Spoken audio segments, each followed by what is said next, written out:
A quick note before we start our show.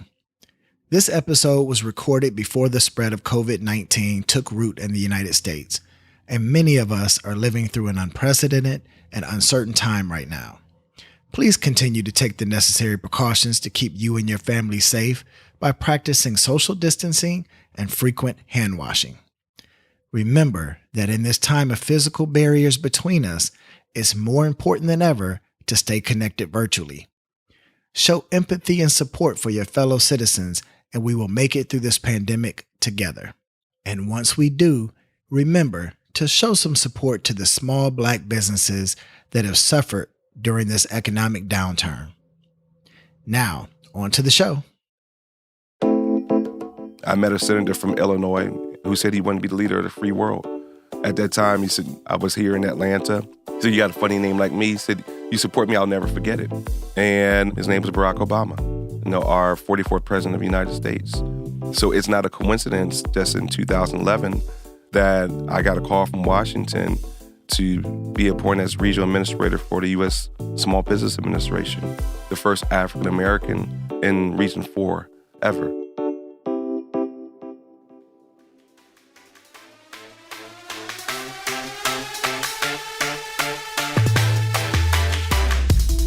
From Two Comma Media, it's Give 'Em the Business, a show about Black entrepreneurs and business leaders sharing their stories of adversity and success. I'm Troy Evans, and on today's show, my guest is Cassius Butts, founder of Capital Fortitude Business Advisors and President Obama's appointee as the Southeast Regional Administrator for the SBA.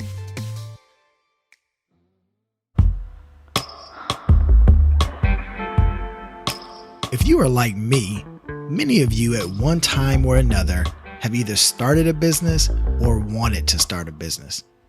And it's inevitable that at some point during your research and planning, you will have to think about finding capital to launch or grow your business. And more often than not, one of those funding options will be the Small Business Administration, a federal program designed to help small business owners navigate the complex world of capital and contracts.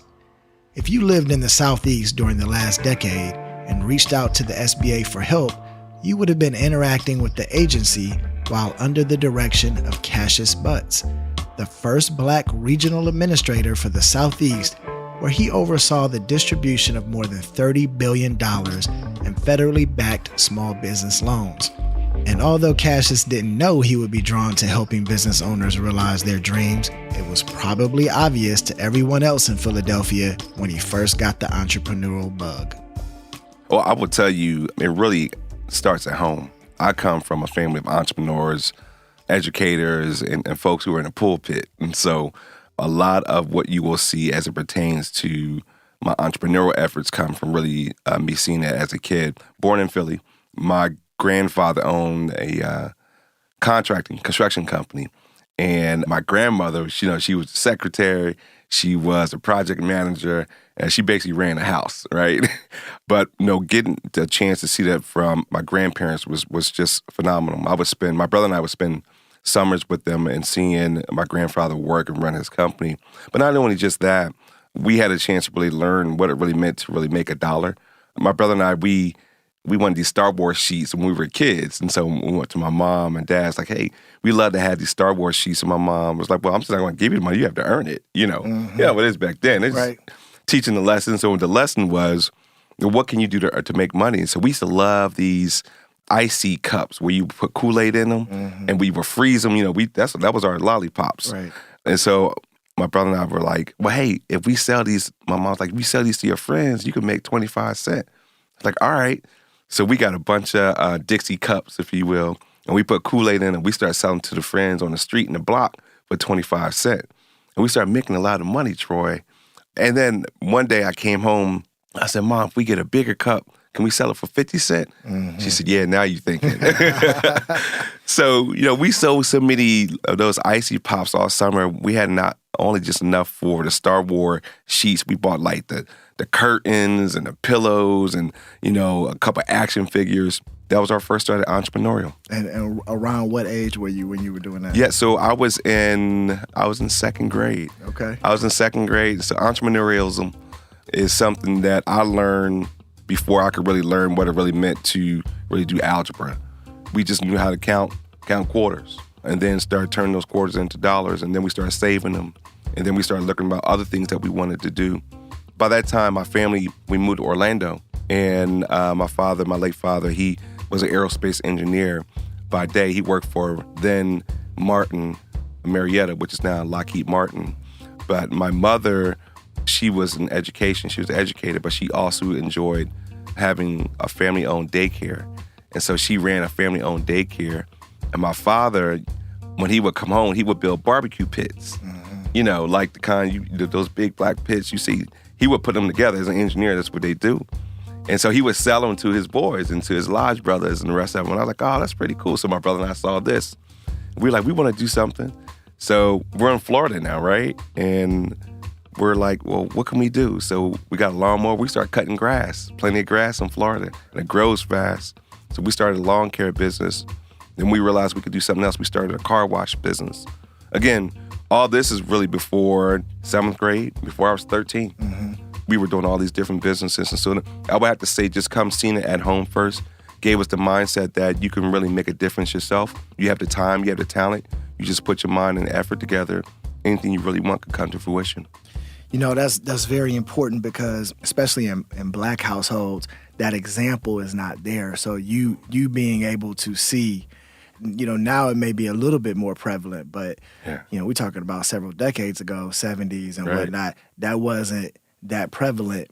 So you were blessed from that sense. I would definitely say I was. And I think for my brother and I, we didn't realize what we being groomed and trained then, but just moving fast forward, matriculating through high school, I was involved in different things like junior achievement and, you know, all those different programs you think, you know, you hear about, but you really realize that this is making a difference in your life. My brother was involved in junior achievement. They started making projects and they would sell them.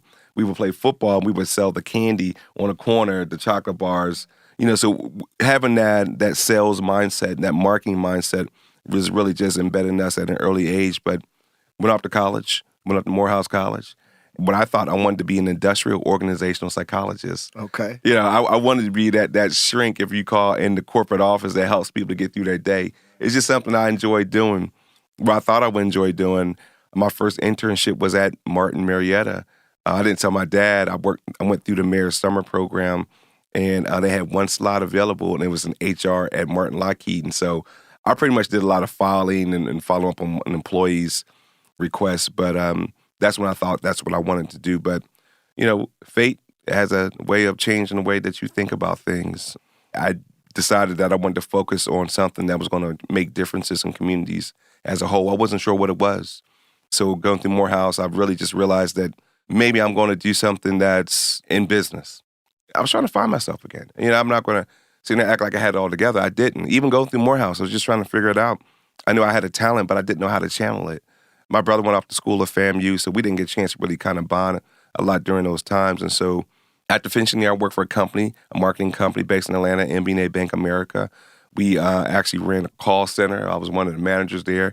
We sold affinity cards to entities such as NASCAR, NEA, organizations like that. And I was like, okay, this is great. And I went through a couple of different businesses working in their marketing department.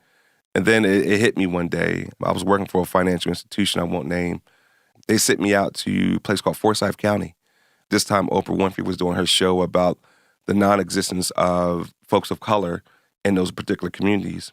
And so the CRA Act, Community Reinvestment Act, had just come out. They sent me out there. Say, hey, here's our guy. Right. This is the one. Right. You know.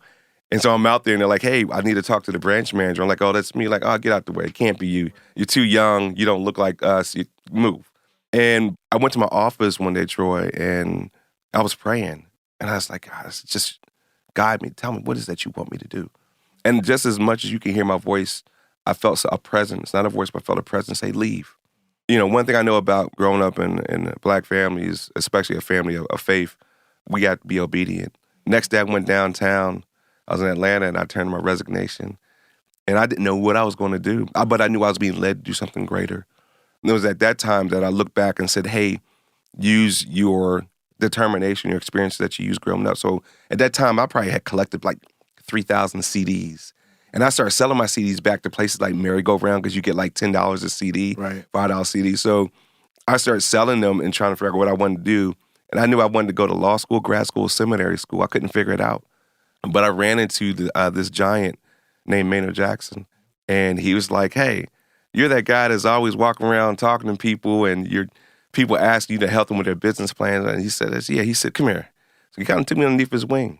He started to show me the ropes of what it really meant to have a business, to run a business, and to connect to your communities as a whole.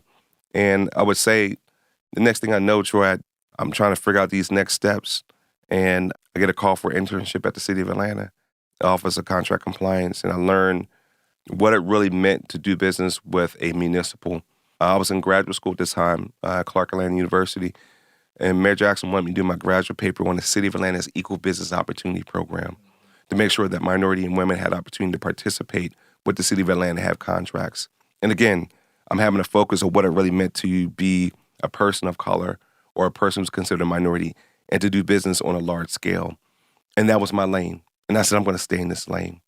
And I did. I wrote the paper. Some people heard about it. I was in a graduate program for NFBPA, National Forum Black Public Administrators. And they said, hey, we have this new program out of Georgia Pacific. We'd like for you to help with the supplier diversity program. I said, okay, great. I did. And I left my internship and I started working on that project. We did the project. In Georgia Pacific, they won the Supplier Diversity Company of the Year the next year. And I was like, this is my lane. I'm going to stay in that. Yeah.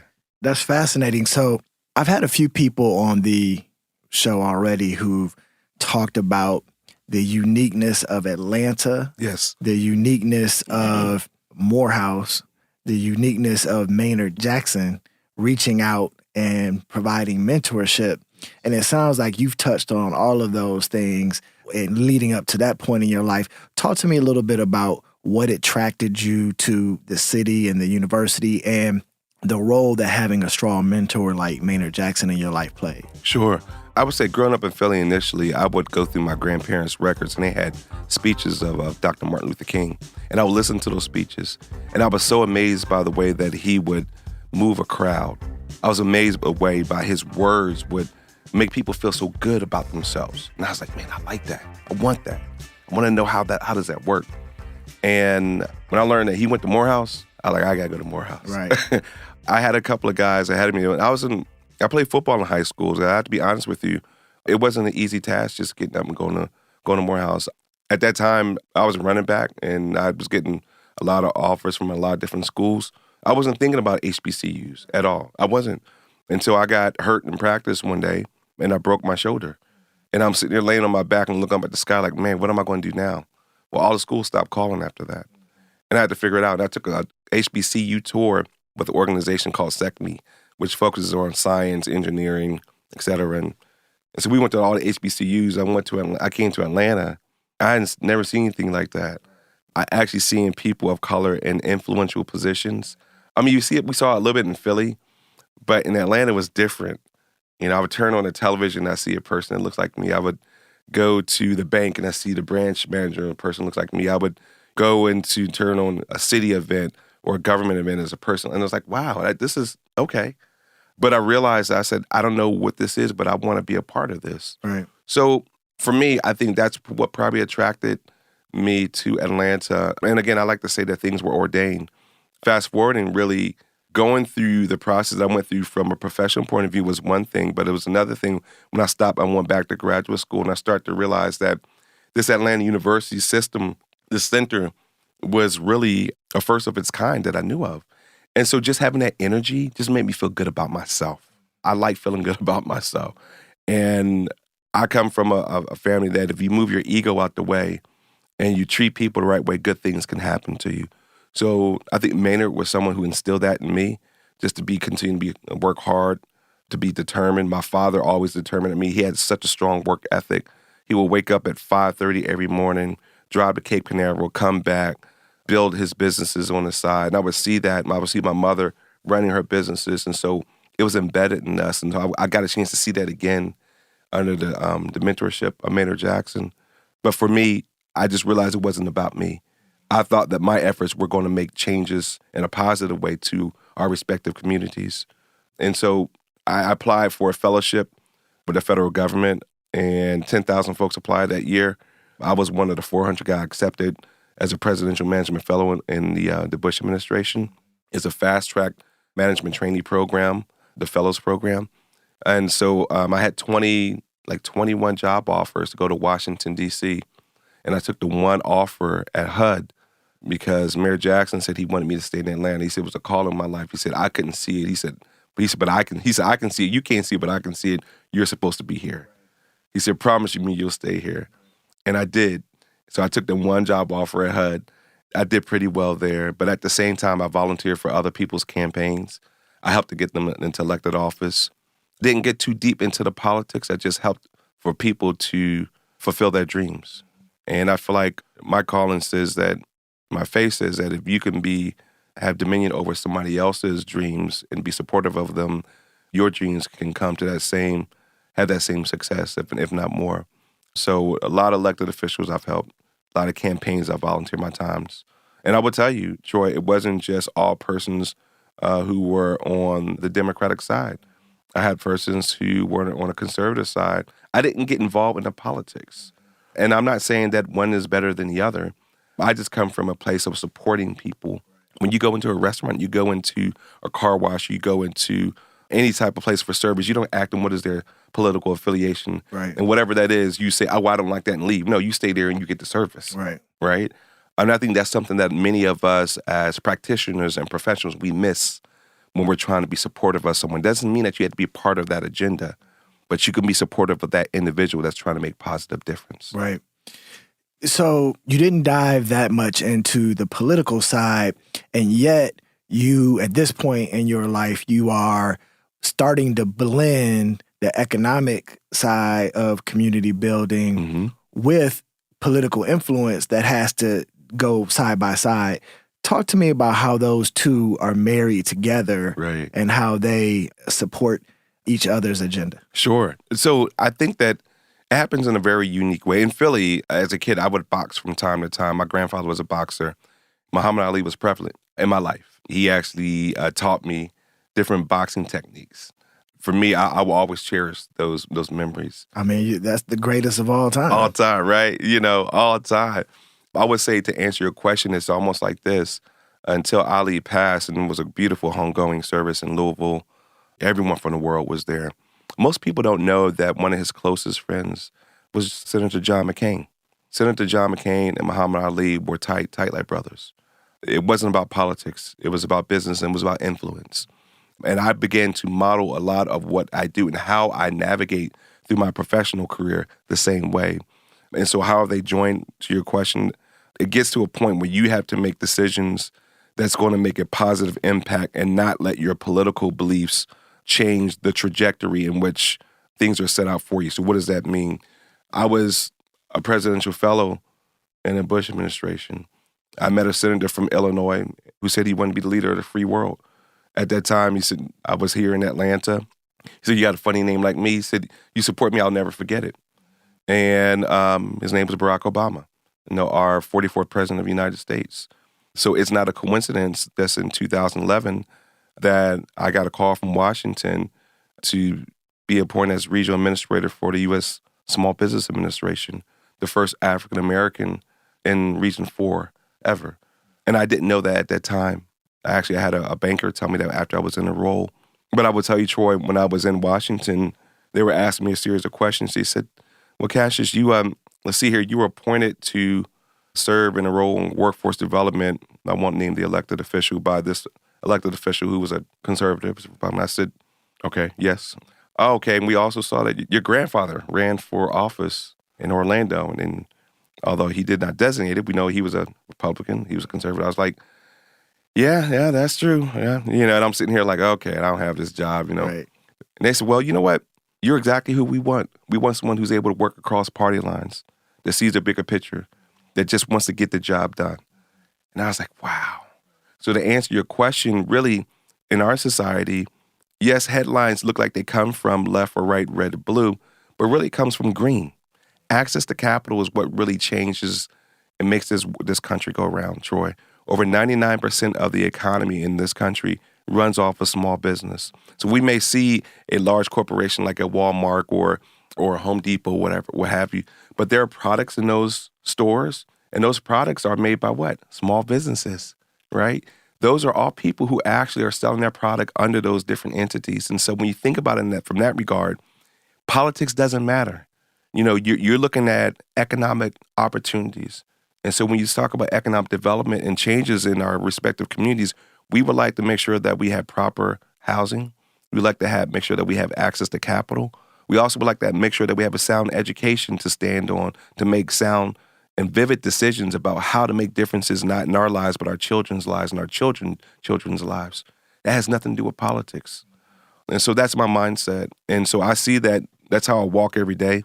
I try to treat everyone the same. I try not to get involved into their personal space or their politics. I just try to make good things happen because I think it was an ordained thing to do. Right. Calvin Coolidge said, and I agreed, the business of America is business. Right. So I like what you said. There's no red or blue. It's green, especially in America. So you get the call to become the first Black individual appointed to run the Southeast for the Small Business Administration. Yes. And that's a very powerful position because we just illustrated the importance of capital. Yes. Which Black entrepreneurs in particular have a very hard time finding. Yes. And securing. Talk to me a little bit about why you think that it is more difficult to find capital if you're a Black entrepreneur, and some of the things you did to help overcome those obstacles. Sure. I would tell you one of the things that's a challenge to get access to capital, particularly for businesses of color, Black or brown, is making certain that your credit is at an acceptable level where people feel comfortable lending you money. Having good practices, having your books together, having clean books together, make sure that your accounting is sound. Being in a place where you've been in business, but also yet your taxes are being paid. All these things seem like just simple little things, but they all add up to a financial institution saying, yes, we'd like to take a chance on you and lend you capital. And so, what I wanted to do when I came into my role as regional administrator for SBA, I formed over 100 strategic alliance memorandums. What does that mean? That means that we look to partner with entities such as the National Minority Supplier Development Council or the Georgia Minority Supplier Development Council or the Florida Minority Supplier Development Council. We partner with the Asian American Pacific Islander Initiative. We partner with the Florida Hispanic Chamber of Commerce. We partner with the Greater Women Business Council. And what does that mean? That means that I ask our team, my staff, to go to these entities, talk to them about what type of products and services are being offered at SBA. And so when they're applying for them, they actually know two things. They actually know what type of product they're getting, and they know when to actually apply for those type of products. And I think that that's something that we miss in other, let's just say, other opportunities to really enhance our communities. We have to educate our businesses about access to capital and what does it mean to not just to get it, but to maintain it. I was really more focused on the lending rate. I was more focused on how many businesses we actually lent money to and how many of those businesses stayed in business over 5 years. And so I'm happy to say that during my tenure at SBA, we backed over $30 billion to small businesses. It's one of the highest records in SBA's history. The way that we did it, Troy, is that we used the strategic alliances that I actually helped to create across every platform.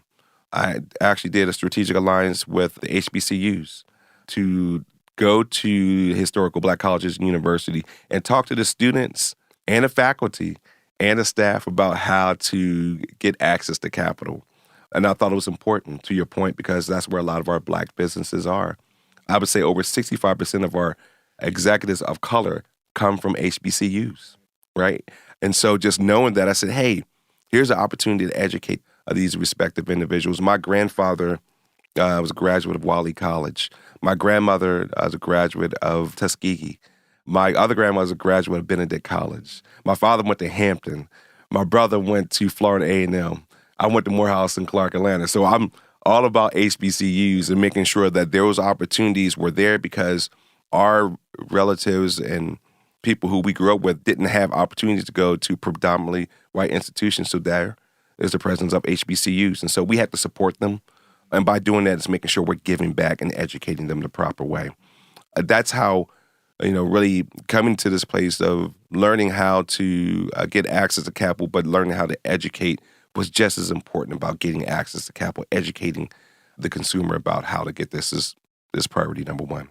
And I would also say that, kind of going back to something we alluded to at the beginning of the conversation, many of the Black entrepreneurs need that education because they didn't have that example when they were children to look at their parents or their grandparents and see it firsthand. And when you don't have that real life example in your immediate sight, you need another supplemental education opportunity to bring you up to speed. We do, yeah. So you are in the Obama administration for, would that Both be terms. Both terms. Yes. So 5 years. Almost 6 years. Almost 6 years, okay. Talk to me a little bit about what it was like to work under his administration and the uniqueness of that point in history.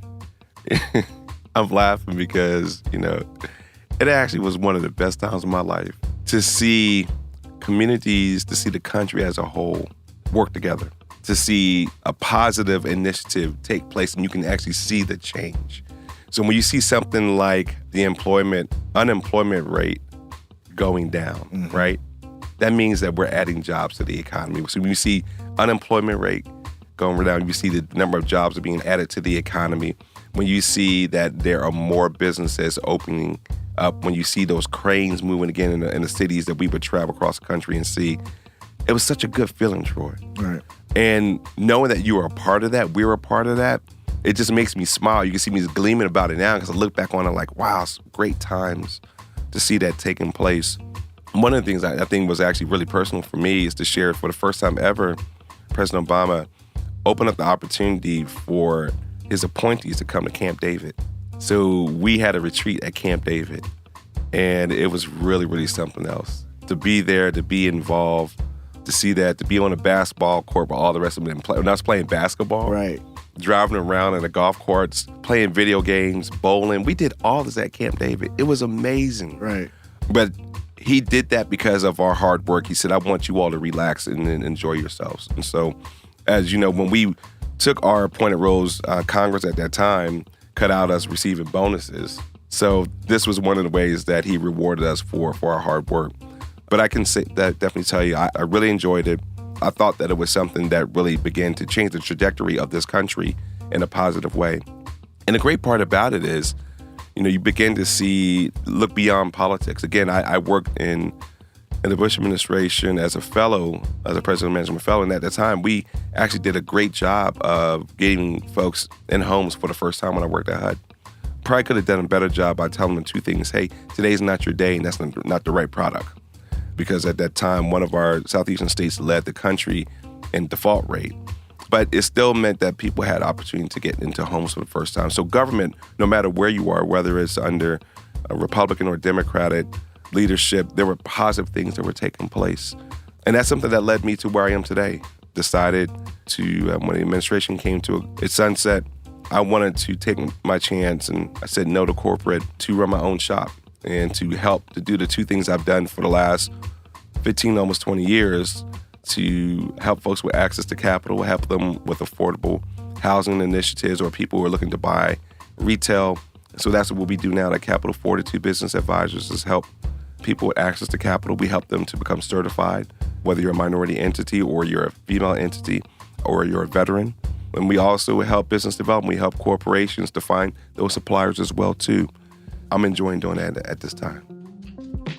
After the break, how does Cassius transition from politics to entrepreneurship?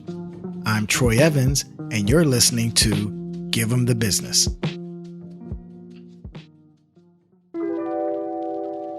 Give 'em the Business is sponsored by Bloodline Products, a leading provider in custom horse racing apparel, branding, and gifts. You can learn more about Bloodline Products at bloodlineproducts.com. Give 'em the Business is proudly sponsored by Gift Savvy. Don't stress over buying gifts for friends and loved ones. Save time shopping, stay on budget, always find the perfect gift, and never forget an important occasion. Be better than gift cards. Be gift savvy. Visit begiftsavvy.com. We're talking with Cassius Butts, the first Black regional administrator for the SBA in the Southeast, appointed by President Obama in 2011. Cassius has overseen the distribution of more than $30 billion in loans to small businesses. But in the world of presidential politics, all terms must come to an end, and it's not always easy transitioning back into the world of business. I would have to imagine that as great as the two administrations under Obama would have been and the impact you were having, that all people who work in government start to see the end of the term coming up, and does nervousness set in about what the next move is going to be, and how did you transition your mind to, I'm going to be coming out of politics, out of an administration, and making the leap into entrepreneurship? Sure. I think for many of us, again, I have colleagues who went to corporate America. I have colleagues who left and went to the nonprofit arena. I have other colleagues who became elected officials.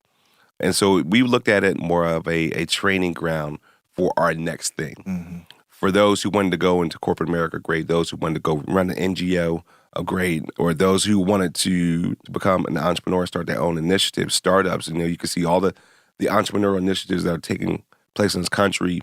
We got a chance to see that firsthand, how that works. And so it was a little uneasy, I would tell you. I had some pretty great offers before I left the administration, and I said no to it because I knew that coming from an entrepreneurial family, I had to take the initiative to try my own shop. It's where I come from. It's what I do. Right. It's what I've seen as a kid, as I've described earlier. Yeah, it was a little uneasy, a little scary. You're responsible for somebody else's life, making sure you're making payroll and you're doing well. And, right now that's what I do. And we have a great team in place. But it feels good going into the office every day knowing that it's yours, right? And that you are making a difference in somebody else's life. And you have the working components of learning how to do it.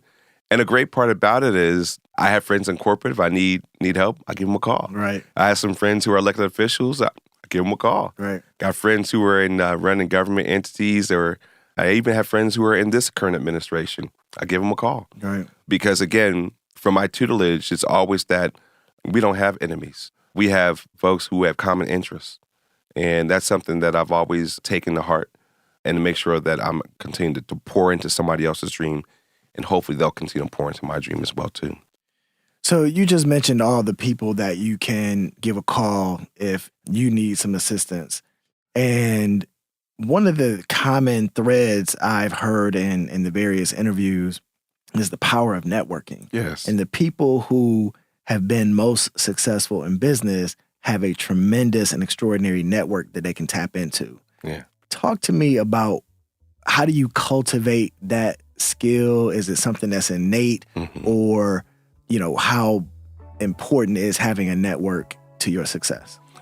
For me, it's just as important as it is as you wake up every day, you wash your face, you brush your teeth. You have to have it, especially in the entrepreneurial world. Networking to me it's almost like an art. It really is.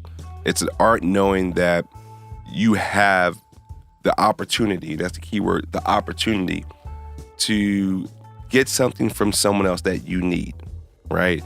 You may not even know what that is. But if you go into a room, know that the first thing your mindset should be is that you have to give yourself to someone first so they can see that you have an open hand. And you have to check your ego at the door. If you don't do that, your ego will check you, and you'll find yourself on the outside looking in. I found that earlier as a child, you just had to be afraid. I would tell you, Troy, one of the best things for me is playing sports as a kid. No matter what that sport is, football, baseball, soccer, tennis, track, but getting knocked on your butt as a kid, right? Knowing that I had to pick myself up allowed me to realize that no one's going to help me. And also the ability to identify competition. I have a mindset or a notion that says that competition doesn't create character, it builds it, right? And so when you think of whatever you're doing, it's competition, but it's also bringing your character out. networking really allows you to bring your character out so people can see who you are. And people are attracted to people who have an open spirit of themselves. They have an open vessel. People say, hey, I feel comfortable talking to that individual. And people will become drawn to you by doing that. And so I've realized that as a child, but I also something that you do have to work on.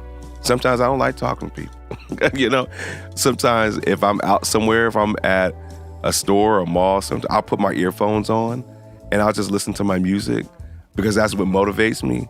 But sometimes I do it because I just want to be in my own space. So you have to make time for yourself too. So if you don't make time for yourself, you can't be anything to anyone else. Right, well said.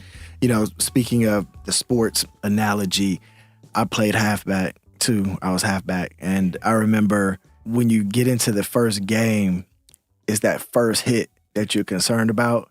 But once it happens, it's like, oh, it wasn't as bad as I was building it up in my mind. And then you can move on from there, right? So you need to get knocked down and back up. Right. So another thing I know about you when you transitioned out of the administration and started your own business is that you also focused on joining boards and giving back from a board perspective. Yes. Talk to me a little bit about the importance of being on a board and how that plays a role in your success from an entrepreneurship standpoint. I think that it goes back to what I mentioned before about volunteering your time. When you volunteer your time, you really begin to see that so many different things will actually open up for you. I remember, I'll go back to something I did in graduate school. I was working part-time at the YMCA, working in the after-school program. And this is after my Morehouse days, right? So I'm thinking, wow, I got this great Morehouse degree, but I'm working part-time at the YMCA. Something's wrong with this. Right. But I realized what it was doing was the character building. I was helping these kids figure out what they wanted to be when they grew up. I would have different parents say, hey, you help my kid? Why don't you come to this event? And they start inviting me to stuff. And I didn't know that the people who were inviting me to different things, that they were elected officials, they were CEOs. They were people of influence. They were people of various backgrounds. And I didn't realize that. But looking back on it, those folks began to become my base of when I needed things or if I needed guidance and directions. And so coming back to your question, it was really the volunteering my time taught me how I can make differences in someone else's lives. And so I always said, I want to volunteer and spend my time on boards where I'm making differences in something that's important to me. So I serve on the National Black MBA board. Really, I have to say really thanks to you. And there was an opportunity that was open during that time, and I have to thank you for that. Because being in that place, I really began to see, and I'd worked with the local chapter for some time. There was a change in leadership, but it was an opportunity for me to say, hey, I can make some differences here. And so serving on that board has been something I really do value. I serve on Wellstar Research Board. And my role on that board, whenever there are different products or different procedures that are coming into place, they show how it affects the person who's under that knife, if you will, for lack of better words, as it relates to cost, making sure that it's affordable, making sure that the family is involved, all those sort of things. So I serve on that board as a consumer to say, hey, this is going to affect this person in this way or that way. I serve as chairman of Fort McPherson. I was appointed to that board by our governor and here in Georgia. And we're developing 142 acres of land to have retail, hotel, affordable housing, et cetera, in place. It's next door to Tyler Perry Studios. And I really do enjoy working in that capacity because we're helping to change a city, part of a city in this respective community that hasn't seen development in almost 40 years. So I really do enjoy spending that time. I serve on another board in Florida called the Florida 8A Alliance. And that's where folks who have went through the 8A program and learning how to work together, to bond together, that has training and development for entrepreneurs who have their own government-based small business, if you will. They work a lot in government contracting. So I enjoy serving that board as well. And of course, close to home right here, I recently appointed to Morehouse College Department of Business and Economics Advisory Board. And so helping my dear old Morehouse is something that is really special to me, to give back to the students, to give back to Morehouse that gave me the opportunity to be where I am today. And so there's a couple others, but those are the ones who really just hit home. And of course, Operation Hope I serve on the Southeastern board. I've been on that board for several years now, and I do enjoy spending my time and effort doing that. It's amazing that you have time to focus on the business with all of the time you put into these other organizations, but that just speaks to the power of giving back and networking as well. I always find it fascinating to ask entrepreneurs if there were any challenges that they associate strictly with the fact that they are Black. Have you experienced that at all in your career? I'll be honest with you. It is still eye-opening. I have, as you know, I've been in corporate America. I have served one president and under one political affiliation, served another, have done well at the highest level there is. And still I will run into other executives and say, hey, well, we love to work with you, but we're not sure can you really deliver? We're not sure. And I'll tell you something. Most recently, I ran to an executive of a head of an organization, head of a financial institution, who was more still questioning whether I was able to do the work and working in my capacity for my firm with this entity. And I had to say, listen, do you see my resume? Right. Oh, I forgot. I'm African-American descent. Is that the challenge here? Because after I looked over your portfolio and looked at your other executives, they don't have half of the experience and relationship that I have, but they're working in that capacity. So you're speaking to me in a way, well, can I actually deliver? I can't say that's because of the way that I look, but if I had to guess, I would say it's 9 times out of 10 because of that. Right. That's the thing that's even maybe more difficult in this day and age than maybe past decades where it was more overt and you knew exactly what it was.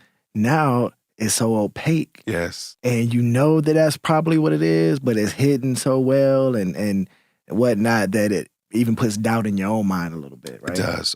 I know, I'm so glad you just said that, because that's why it's important to surround yourself with like minds and people who may look like you or who may not look like you, and you talk about these sort of things. We do it a lot in Leadership Atlanta, and I do enjoy being a part of that.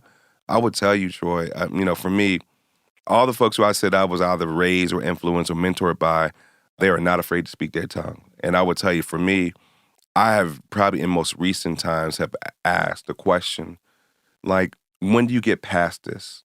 And I've asked the person in front of me, just blatantly, what is the issue? What is the challenge? Right. Is it because of something that you're not familiar with? And I'll put it in a very vague way.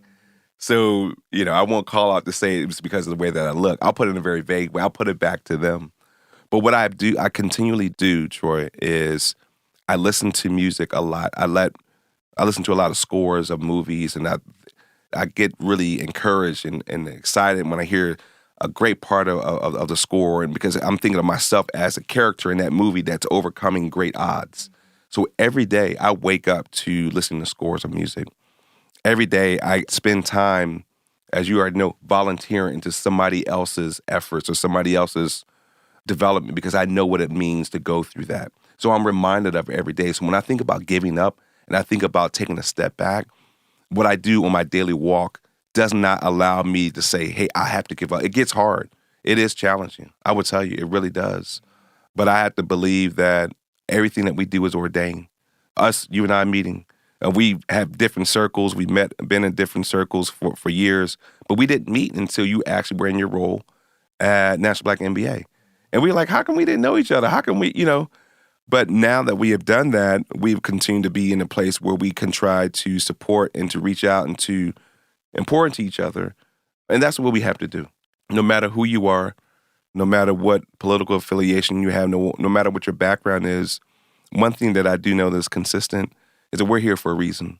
And we have a job to do. We had to reach our fulfillment of which we were born to make differences in somebody else's life. And we had to do that every single day. And some days are great. Some days are tougher than the others. But I think at the end, when you look back on it, you just believe that, was it all worth it? Absolutely. And we just had to keep building. Right. Yeah. What nugget or two would you give the listener who is a would-be entrepreneur who has some challenges in front of them or trying to figure out what they should focus on, or should they stay in corporate America or what have you? What 1 or 2 nuggets would you give them? I would tell you, for some people who decide to be in corporate America and do well, I think they should continue to be on that path, if that's your path, because everyone should not be an entrepreneur. It's just not But I think that if you do want to do that, then you have to find time to invest into yourself, but you also have to find time to invest in somebody else's dreams. You have to volunteer. You have to mentor. And I mean have to, whether you're a guy or woman. You have to spend that time pouring what you have into someone else. So the nugget is really finding a place to serve, finding a place to a nonprofit organization to put your time and effort behind. And sometimes it could be at home. It could be pouring your time into your own children's life and getting them involved into extracurricular activities. Like we just both talked about, sports, getting involved in sports, getting involved into music, getting involved into something that's going to enhance their character and allow that character to be tested at an early age. And so by doing that, you begin to solidify your grounds when you are tested and you're tried as you are as a seasoned professional like yourself, that you realize that you know where you come from. So you have to find out who you are.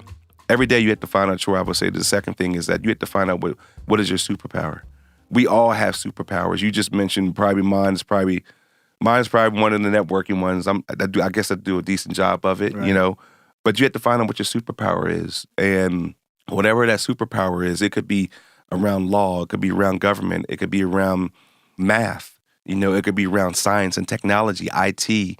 Whatever that superpower is, build time and effort around whatever your interest is. And don't worry about, how do I make money out of this? I believe that when you put your time behind something that you're generally interested in, everything that you will want will come to you. It will come to you. It's ordained that way. It will. You have to have patience by working through saying, hey, I'm not as successful as I would like it to be. But then you have to look back at all the knowledge and the wisdom that you're acquiring now. So when the opportunity does present itself, you have to be ready. The final thing I will say, I know you asked for two, I'm going to give you three, is that very seldom do you have a second opportunity to make a first impression. So when you walk out that door every day, just know that you may run into that individual, that person that can actually change your life. So you have to be prepared. It's almost like we were at Morehouse. We were always taught, always have a pin on you. Right. You just never know, right? So knowing that very seldom you have a second opportunity to make a first impression, just make that first impression count. That's Cassius Butts, founder of Capital Fortitude Business Advisors. You can often find Cassius where the action is, be it in the communities of Atlanta, the U.S., or around the globe, offering his unique ability to bridge gaps and bring deals together. If you would like to hear more about Black entrepreneurs and business leaders, make sure to subscribe to Give 'em the Business on Apple Podcasts or wherever you listen to your podcast. Also, make sure to follow us on social media at Give 'em the Business Podcast. And if you want to send me a message, you can find me at I am Troy D. Evans. Give 'em the Business is produced by Two Comma Media. Thanks for listening, and remember to always Troy harder.